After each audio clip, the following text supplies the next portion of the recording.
តាមច្បាប់កម្មផលយើងម្នាក់សុទ្ធតែធ្លាប់សាងបាបកម្មខ្លះពីអតីតជាតិមកពេលបាបចាស់ឲ្យផលក៏ជួបរឿងមិនល្អជួបបញ្ហាទោះខំរត់ទៅណាក៏រត់មិនរួចសូម្បីប្រពុតក៏មានបាបតាមឲ្យផលដែររឿងមិនល្អជាផលនៃបាបចាស់រីឯភាពមួម៉ៅក្តៅក្រហាយជាបាបថ្មីដែលធ្វើឲ្យរឿងកាន់តែអាក្រក់ឡើងហ្នឹងបើយើងនិយាយពីច្បាប់កម្មផលយើងវាសុទ្ធតែធ្លាប់ធ្វើបាបខ្លះធ្វើបុណ្យខ្លះពេលខ្លះបុណ្យឲ្យផលជួបរឿងល្អទៅពេលបាបឲ្យផលរកស៊ីខាតទៅគ្រោះថ្នាក់ចរាចរណ៍ទៅគេបោកអីចឹងទៅអាហ្នឹងវាមានពេលដែលបាបឲ្យផលអញ្ចឹងហើយបើក្នុងពុទ្ធសាសនាសម្ដែងតែរឿងបាបកម្មហ្នឹងធ្វើឲ្យរត់ទៅណាក៏រត់មិនរួច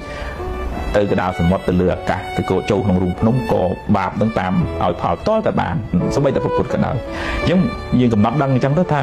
ហ្នឹងហើយយើងមានបាបកម្មចាស់ខ្លះអញ្ចឹងជួបឲ្យដោះស្រាយហើយទៅមុខទៀតកុំពីចម្ពោះអាហ្នឹងទើបមិនសូវធ្ងន់ណា